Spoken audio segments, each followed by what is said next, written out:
Hello दोस्तों, मैं प्रवीण वर्मा आप सभी का एग्ज़ाम ट्यूटर में स्वागत करता हूं। दोस्तों, जो हमारा टॉपिक चल रहा है मैथ्स में वो है जियोमेट्री। और जियोमेट्री में हमने बहुत सारे टॉपिक्स निपटा चुके हैं, बहुत सारे जो चैप्टर्स हैं वो हम कर चुके हैं उससे। अब हम आगे बढ़ते हैं। अभी हमने पहले पढ़ा था मीडियन पढ़ चुके हैं, हम समरूप पढ़ चुके हैं, हमने समानांतर चतुर्भुज पढ़ा है, वह हमने आयत पढ़ा है। अब हम बात करते हैं समलंब चतुर्भुज की। किसकी बात कर रहे हैं दोस्तों?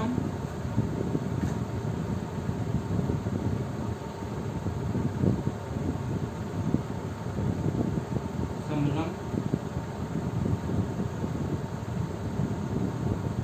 चतुर्भुज, जिसे क्या बोलते हैं? ट्रेपेजियम। दोस्तों, हम समलंब की बात करते हैं, समलंब चतुर्भुज की।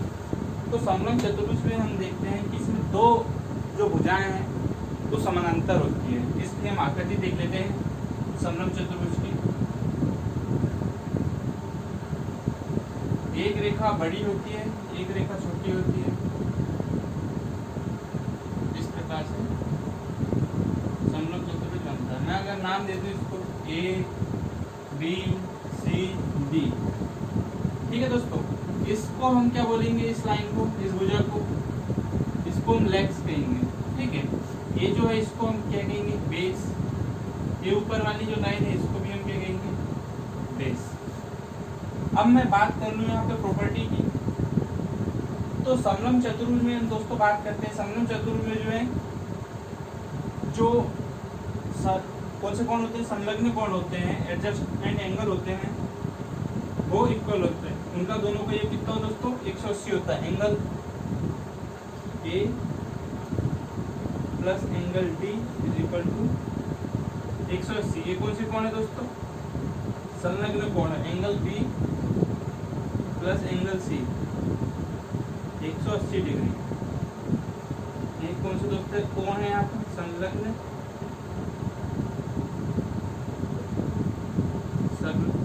कोण, ठीक है दोस्तों।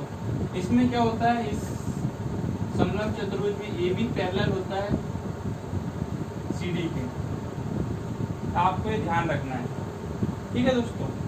ये वाली भुजा जो है इस वाली भुजा से छोटी होती है। और इसमें क्या बोला गया है कि समलंब चतुर्भुज में कोई भी तीन भुजा जो है वो चौथी भुजा से हमेशा ज्यादा होती है। कोई भी तीन भुजा को मैं जोड़ लूं, जैसे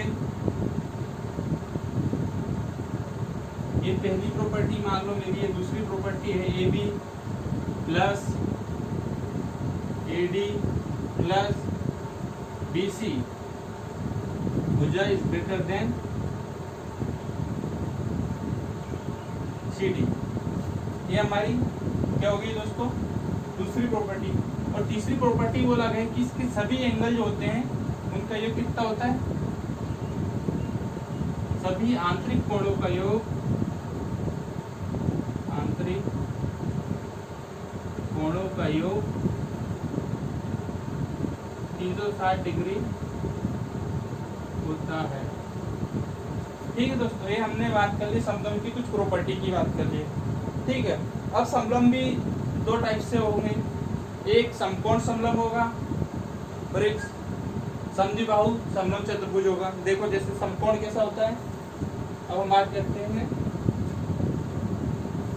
समकोण की, समकोण समलंब चतुर्भुज, ठीक है। समकोण, बस आपको बस ध्यान रखना है इस टाइप से होता है।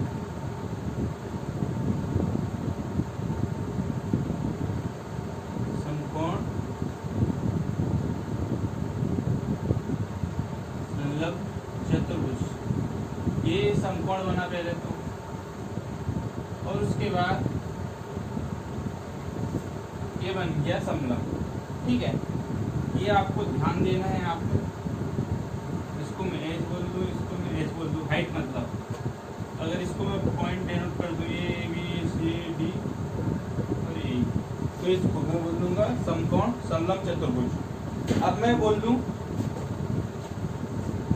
समद्विबाहु समद्विबाहु संलग्न चतुर्भुज, समद्विबाहु समलंब चतुर्भुज में क्या होता है कि इसमें दो भुजाएं बराबर होती है। जैसे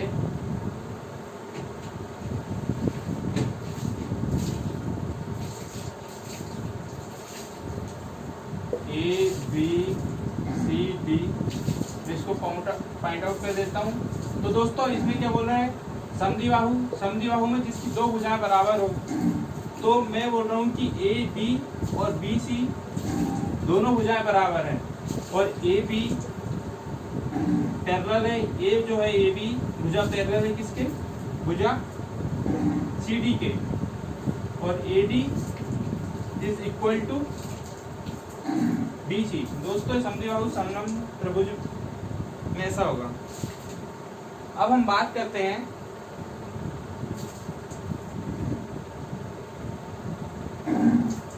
अगर इसमें हम हाइट दे दें, अगर मुझे इसमें हाइट निकालना हो तो हाइट क्या होगी अब हम देखते हैं।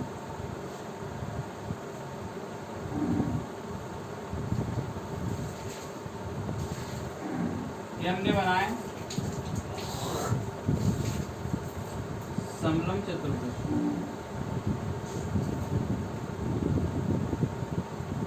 समलंब चतुर्भुज में ये इसकी हाइट है, ए बी सी डी, तो इसको मैं ई दे दूं, तो ए ई जो है वो इसकी क्या है, हाइट है। ठीक, मैं यहाँ इसको डिनोट करता हूँ, ए डी भुजा की लंबाई ए है, सी डी भुजा की लंबाई बी है। तो इस केस में एरिया जो होगा हमारा समलंब चतुर्भुज का एरिया, समलंब चतुर्भुज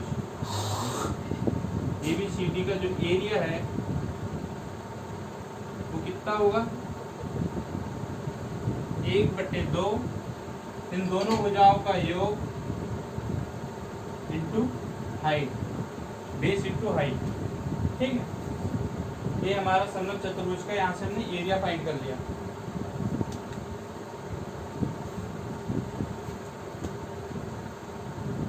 अब दोस्तों समलंब चतुर्भुज में अगर विकर्ण डालूं, तो विकर्ण जब डालेंगे तो कैसा क्या बनेगा अपना त्रिभुज। देखो इसमें समलंब चतुर्भुज की बात करते हैं हम।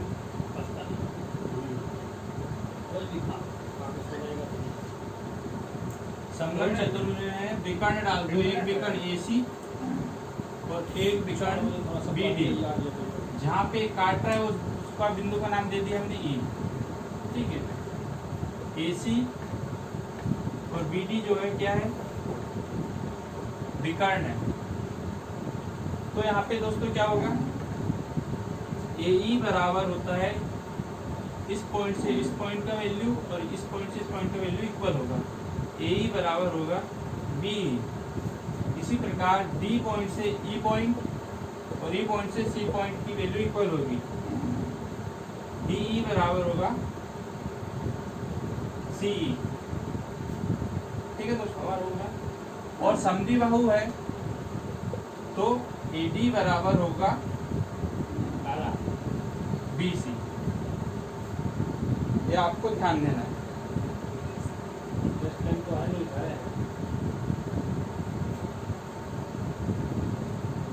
ठीक है दोस्तों, अब मैं बात करता हूँ आगे, अगला पॉइंट जो है हमारा,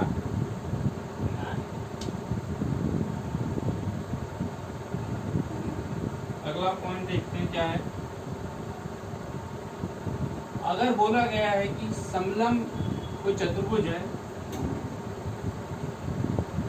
समलंब चतुर्भुज के मध्य बिंदु को मिलाने वाली जो आकृति है वो क्या बनेगी। ये समलंब चतुर्भुज बनाए हम,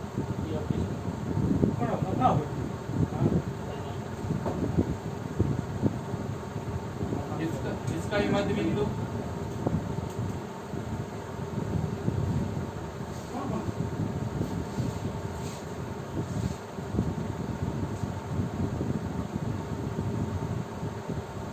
समलंब का हमने मध्य बिंदु को मिला दिया। ठीक है, मैं इसको पॉइंट आउट कर देता हूँ, A B C D E F G H. तो मैं क्या बोलूँ दोस्तों, ए बी सी डी जो क्या है, समलंब चतुर्भुज, और क्या बोल दे रहा हूँ मैं, ई एफ जी एच जो है भुजा C D B C A B और ए डी के क्या है, मध्य बिंदु है। जब ये मध्य बिंदु है तो जो आकृति बनेगी, तो जो आकृति बन रही है ई एफ जी एच, तो वो क्या बनेगी, वो समानांतर चतुर्भुज बनेगा। ठीक है, ये जो आकृति अंदर बन रही है, ये वाली, ये बन रही है क्या, समानांतर चतुर्भुज।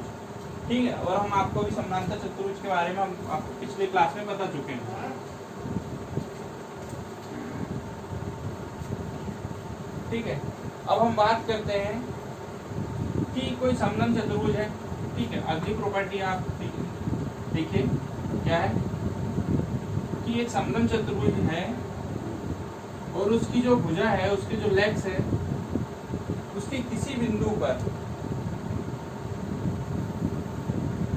मान लो एक समलंब चतुर्भुज है, ऐसा इस प्रकार का समलंब चतुर्भुज है, समलंब चतुर्भुज के जो लेग्स है उसके किसी भी बिंदु पर, किसी भी बिंदु को कोई रेखा से मिला देते हैं और वह उसको लेग्स को m/n पे क्या करता है, रेशो में डिवाइड करता है। जैसे A B C B E F.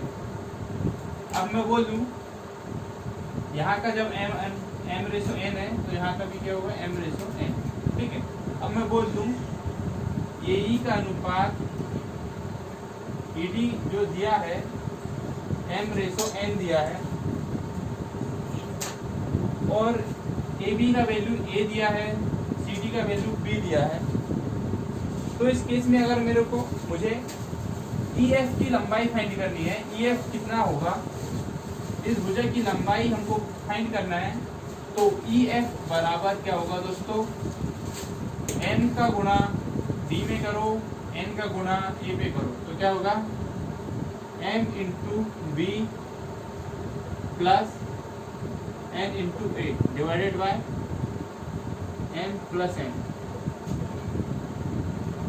ठीक है, ये आपको यहाँ पे मिल गया कि कोई बिंदु है E और F पे, AD और BC पे कोई बिंदु EF है। ठीक है, AD पे एक बिंदु E है और BC पे एक बिंदु F है, जो इसको m/n पे काटता है। जब m/n पे काटेगा तो भुजा EF की लंबाई क्या होती है। तो दोस्तों हमको बस इतना ध्यान रखना है, फॉर्मूले में m का वैल्यू b के साथ होगा, n का वैल्यू a के साथ होगा, तो mb plus na divided by m प्लस n। ये तो मैंने बोला कोई बिंदु। अगर मैं बोलूं कि ये तो क्या हो गया, कोई बिंदु। ठीक है, कोई बिंदु हो गया। अगर मैं बोलूं कि E और F जो है, अब मैं इसी को आगे देखो। ठीक है,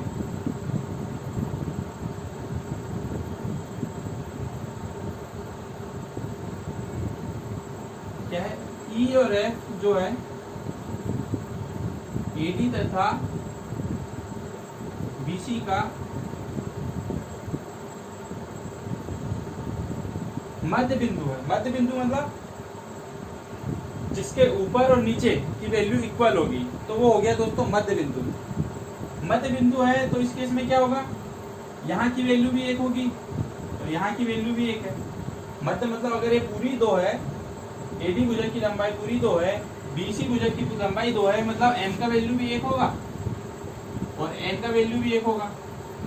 ठीक है, तो मैं बिंदु है तो मुझे को EF निकालना है मुझे। तो EF क्या होगा दोस्तों, यहाँ वैल्यू पुट कर दो। EF का n का value 1 into B plus n का value 1 into A divided by 1 प्लस 1, मतलब कितना हो गया दोस्तों, a plus B divided by 2। ये जब किस केस में, ये वाला a plus B divided by 2, EF का वैल्यू जब मध्य बिंदु हो। ठीक है दोस्तों,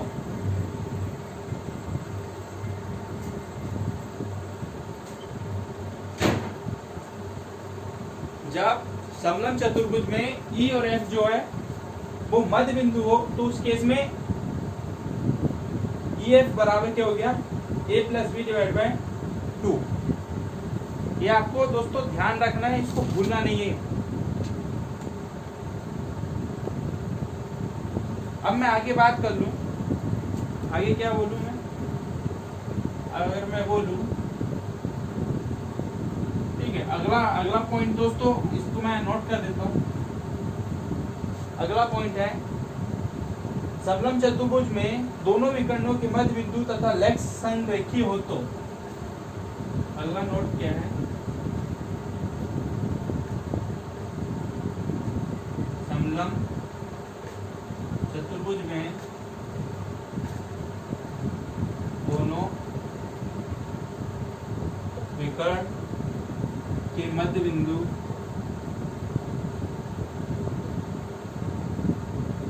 तथा लेक्स संरेखीय हो तो, लेक्स संरेखीय हो तो, तथा लेक्स के मध्य बिंदु है ना। ठीक है, तो यहाँ हम देखते हैं क्या होगा, लेक्स के मध्य बिंदु है दोस्तों, यहाँ लिखना क्या है, लेक्स के मध्य बिंदु जो क्या है, संरेखीय हो तो। इस केस में जब संरेखीय हो तो जो मध्य बिंदु होता है EF, भुजा की लंबाई कितनी होगी, देखो ये मैंने बनाया,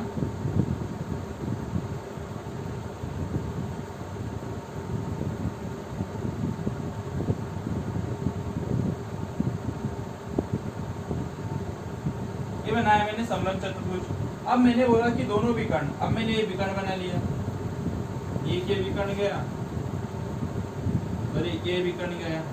ठीक है, मैं यहाँ पॉइंट दे देता हूँ A B C D। और मैंने क्या बोला दोस्तों, इन दोनों का मध्य बिंदु, ये मध्य बिंदु आ गया यहाँ पे E F, और इनका जो मध्य बिंदु है AD का मध्य बिंदु यहाँ पे है, AC का मध्य बिंदु यहाँ पे, इनका वैल्यू दे दिया XY। ठीक है, XY दे दिया, तो मेरे को XY का वैल्यू फाइंड करना है। सॉरी, यहाँ पे EF लिख दिया था मैंने, तो मेरे को किसका वैल्यू फाइंड करना है, XY का वैल्यू फाइंड करना है। EF दोस्तों वही होगा जो पहले था, कोई प्रॉब्लम नहीं है।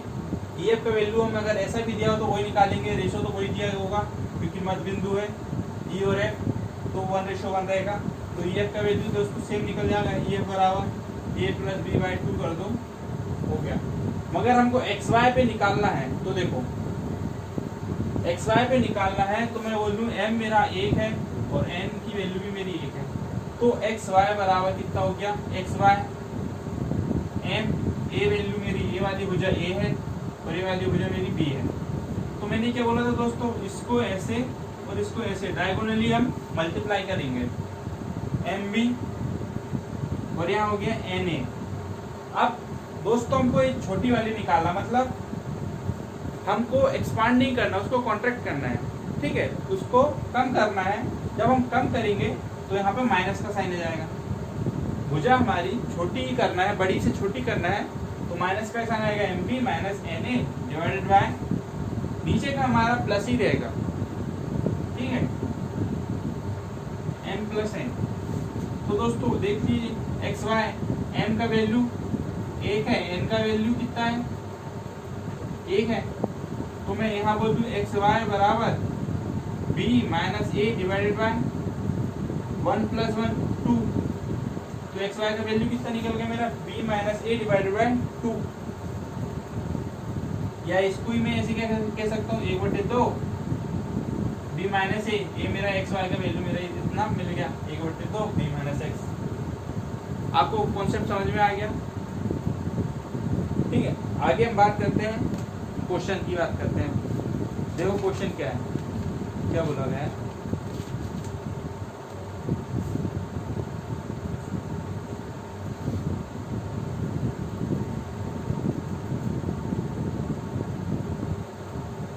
क्वेश्चन में क्या बोला गया है देखो।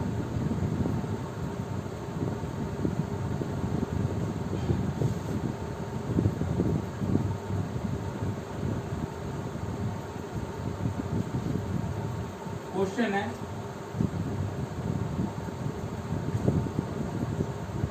समलंब चतुर्भुज ABCD में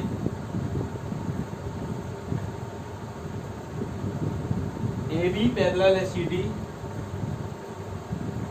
AB पैरेलल है CD, CD पैरेलल है EF, E और F के अनुसार AD और BC पर बिंदु है, E और F के अनुसार AD और BC पर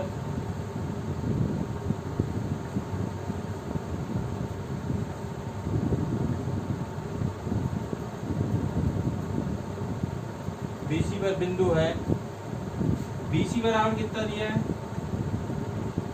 3 सेंटीमीटर, AE बराबर 3 सेंटीमीटर 3 AD दिया है, 3 AD। AE का वैल्यू कितना दिया है 2 सेंटीमीटर, ED का वैल्यू कितना दिया है दोस्तों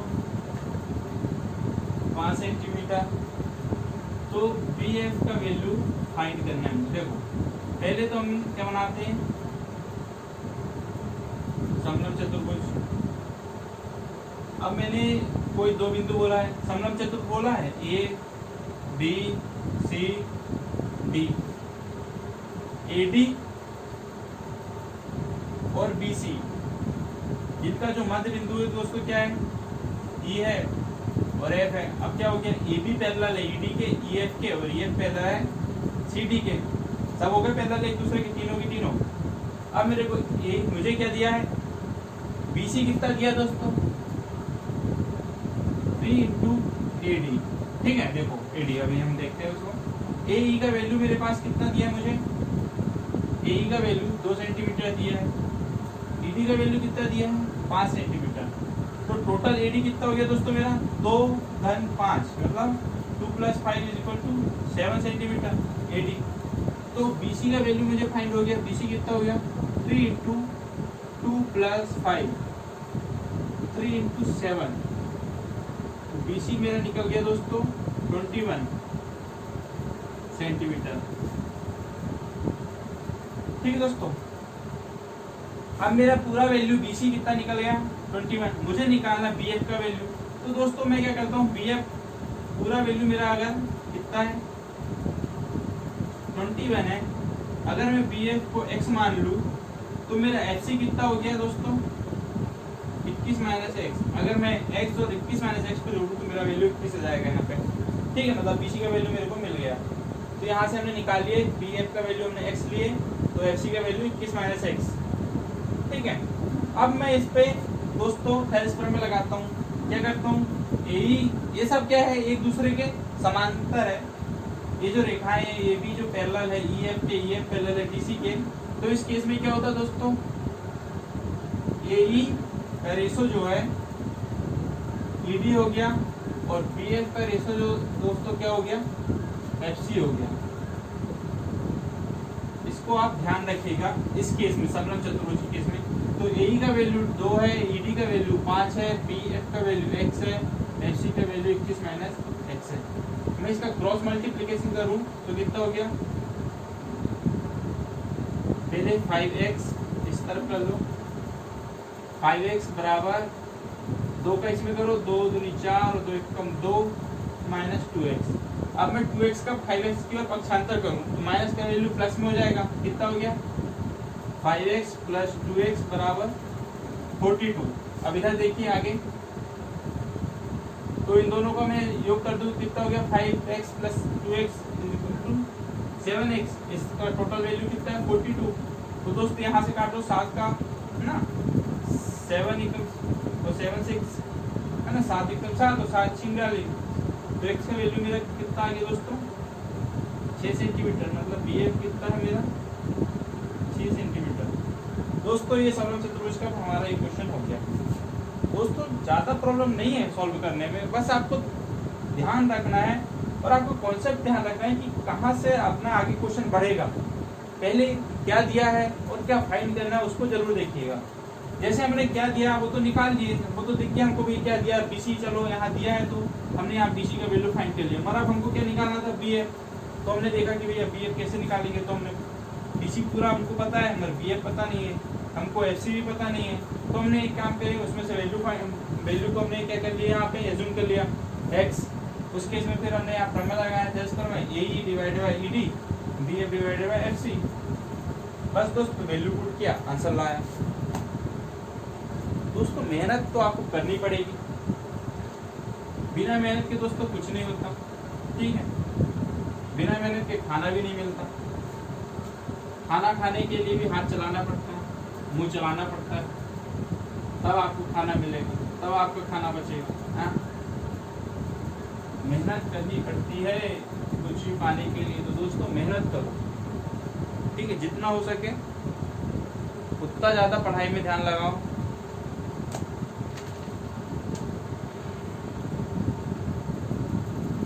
अब हम अगले क्वेश्चन की बात करते हैं समलंब चतुर्भुज में। क्या बोला गया अगला क्वेश्चन? अगले क्वेश्चन करने से पहले हम एक चीज देख लेते हैं, क्या देख लेते हैं वो देखो। समलंब चतुर्भुज में हम बात कर लेते हैं क्या, समलंब चतुर्भुज दिया है इस प्रकार, कोई समलंब चतुर्भुज दिया है, ये सिर्फ समलंब चतुर्भुज दिया है ABCD समलंब चतुर्भुज है, उसके विकर्ण भी दिए हैं। तो दोस्तों समलंब चतुर्भुज में जब हमको विकर्ण का योग फाइंड करना है, विकर्ण फाइंड करना है, तो क्या होता है AC का स्क्वायर इस विकर्ण का वर्ग प्लस BD का स्क्वायर। अब दोस्तों ध्यान दीजिएगा, ये जब दोनों विकर्णों का वर्ग हो जाता है तो ये किसके इक्वल होता है, ये होता है इस वाली भुजा और इस वाली भुजा के वर्गों का योग, क्या है AD square plus BC square plus 2,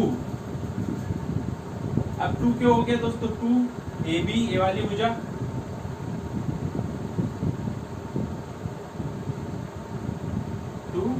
AB into ये वाली भुजा CD। तो दोस्तों आपको ये वैल्यू आपको इसी पता होनी चाहिए। समलंब चतुर्भुज के केस में अगर हमको विकर्ण का वैल्यू दिया हो या विकर्ण हमको फाइंड करना हो और सभी वैल्यू गिवन हो, AC AD BC CD AB AC BD जितनी भी वैल्यू, उसमें से सभी वैल्यू गिवन और एक वैल्यू गिवन ना हो, तो हम ये वाला फॉर्मूला लगा के हम इसको सॉल्व कर सकते हैं, इससे हम आंसर ला सकते हैं, ठीक है दोस्तों। तो आप इस चीज़ को ध्यान रखिएगा, भूलिएगा नहीं, कॉन्सेप्ट है, इसी के बेसिस पे क्वेश्चन है जो अभी करते हैं। जैसे क्या बोला है,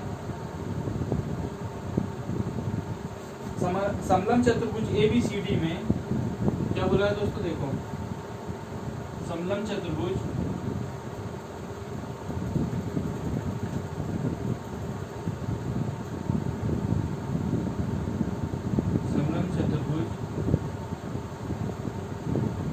ABCD में AB पैरेलल है CD, AB पैरेलल है किसके, CD के।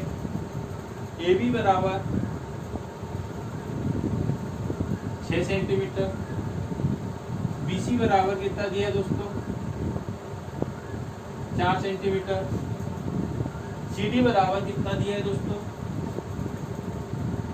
12 सेंटीमीटर और AD बराबर कितना है 5 सेंटीमीटर, AD बराबर है 5 सेंटीमीटर।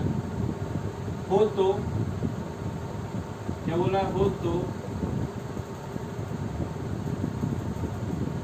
समलंब चतुर्भुज के कर्णों के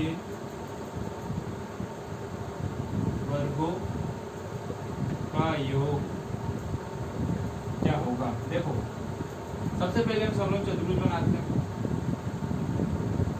ठीक है। ये समलंब चतुर्भुज हमने बनाया। अगर मैं इसको पॉइंटेड कर दूं ए बी सी डी, ठीक है, और मैं बोल दूं ए सी मेरा एक विकर्ण है, बी डी मेरा एक विकर्ण है, और मेरे को क्या निकालना है दोस्तों, मुझे निकालना है विकर्णों के वर्गों का योग। तो दोस्तों हमने अभी फॉर्मूला पढ़े थे, क्या विकर्णों के वर्गों का योग क्या है, A C square plus B D square बराबर ए डी का स्क्वायर प्लस बी सी का square plus 2ab into C D. मुझे दोस्तों ए बी का वैल्यू 6 सेंटीमीटर दिया है, बी सी का वैल्यू दोस्तों 4 सेंटीमीटर दिया है, ए डी का वैल्यू दोस्तों 5 दिया है, और सी डी का वैल्यू दोस्तों 12 दिया है, और मुझे क्या निकालना है, वर्गों का योग विकर्णों के। अब मैं वैल्यू रख देता हूँ। ए डी का वैल्यू दोस्तों कितना मेरे पास 5 का वर्ग, बी सी का कितना है दोस्तों 4 का वर्ग प्लस 2, ए बी कितना है दोस्तों 6, सी डी कितना है दोस्तों 12। अब मैं यहाँ पे देखूँ 5 का वर्ग 25, 4 का वर्ग 16, 2 6 दूनी 12 और 12 12 144। अब मैं जोड़ दूँ इसको तो कितना हो गया दोस्तों 16 और 144 हो गया 6 4 10 5 160, और 25 कितना हो गया दोस्तों 185 सेंटीमीटर स्क्वायर। ये हमारा यहाँ पे वैल्यू फाइंड हो गया, ठीक है दोस्तों। ये आपको बस डायरेक्ट लगाना है और आंसर लाना है, कोई ज़्यादा वो नहीं है। बस आपको ध्यान देना है कि मैं इसको ले रहा हूँ, इस भुजा को,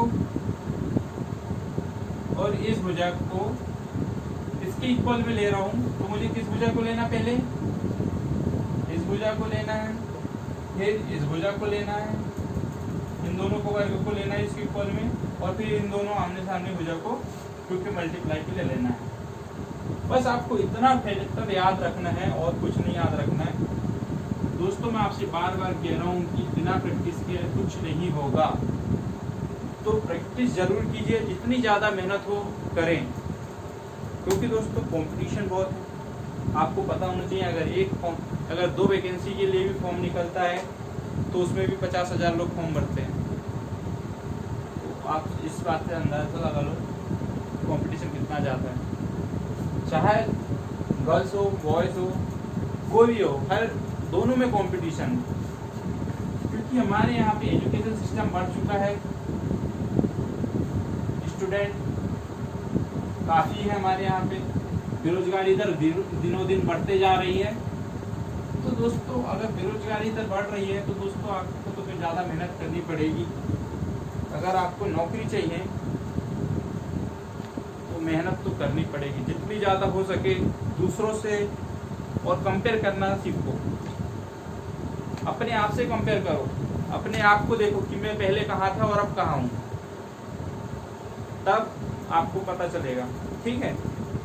टेस्ट लगाते रहो जितना हो सके।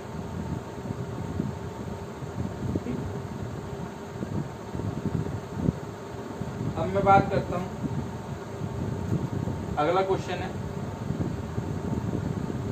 क्या है,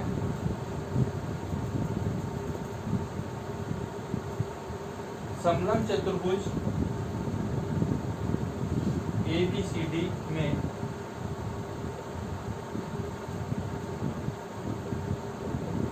AB पैरेलल है CD, CD पैरेलल है EF, E और F क्रमशः AD तथा BC पर बिंदु है। E और F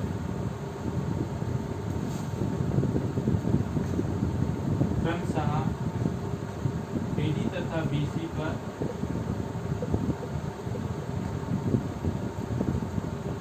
बिंदु है। यदि AE अनुपात ED यदि AE अनुपात ED कितना हो 3:2 हो तो हो नहीं है तथा AB बराबर 7 सेंटीमीटर, CD बराबर 12 सेंटीमीटर, तो EF का वैल्यू दोस्तों कितना होगा? देखो मैंने क्या बोला, ABCD एक समलंब चतुर्भुज है। मैं यहाँ पे ABCD का एक समलंब चतुर्भुज बना देता हूँ। ABCD ये समलंब चतुर्भुज बना। अब मैं बोल रहा हूँ AB पैरेलल है CD के और CD पैरेलल है EF के। दोस्तों EF तो बाहर बनेगा नहीं। अगला पॉइंट बोला है E और F AD और BC पर बिंदु है। AD पर बिंदु एक E है और BC पर एक बिंदु F है। अब मैं बोल रहा हूँ कि जो है ये जो है EF जो है E बिंदु और F बिंदु, इसको मिला देता हूँ और जब ये मिल जाएंगे तो ये जो है इसके पैरेलल हो जाएंगे CD के और AB के। अब मेरे पास वैल्यू दी गई है AE अनुपात ED, AE का अनुपात 3:2 मतलब 3 और 2 ये x के फॉर्म में है। आप इतना ध्यान रखिएगा, जब अनुपात में दिया जाता है तो वो x के फॉर्म में होता है, ठीक है। मगर यहाँ पे हम सिर्फ लगा देते हैं कि हाँ अनुपात में है शो करने के लिए। AB का वैल्यू मेरे पास 7 है और CD का वैल्यू कितना है 12 है। अब मुझे E और F का वैल्यू फाइंड करना है। दोस्तों अभी हमने पढ़ा था EF का वैल्यू कितना होता है, इसका मल्टीप्लाई इसमें, इसका मल्टीप्लाई इसमें, तो कितना हो गया 3x into 12 plus 2x into 7 divided by 3x plus 2x कितना हो गया 36x प्लस 14x बटे 5x। तो दोस्तों हो गया 50x बटे 5x। 5x से 50x को काटूं 10 बार, तो दोस्तों EF का वैल्यू मेरा कितना निकल गया यहाँ पे 10 सेंटीमीटर। बस दोस्तों सॉल्यूशन इतना ही था। और दोस्तों अधिकतर क्वेश्चन SSC और रेलवे में पूछे जाते हैं समलंब चतुर्भुज समचतुर्भुज से। आप ध्यान दीजिएगा, छोटे से क्वेश्चन रहते हैं, सॉल्यूशन भी छोटा सा रहता है। क्वेश्चन कितने ही लंबा हो मगर उसका सॉल्यूशन छोटा ही होता है। जियोमेट्री की खासियत होती है। बहुत ही कम रेयर केस होता है कि क्वेश्चन बड़ा जाए उसका सॉल्यूशन बड़ा जाए, ठीक है। तो समलंब चतुर्भुज के कुछ क्वेश्चन हमने देख लिए। अब दोस्तों हम कुछ और क्वेश्चन बचे हुए हैं उसको हम अगली क्लास में करेंगे, ठीक है। उसके बाद हम समचतुर्भुज चालू करेंगे। दोस्तों तो हमारे वीडियो को शेयर करना और सब्सक्राइब करना ना भूलें। धन्यवाद।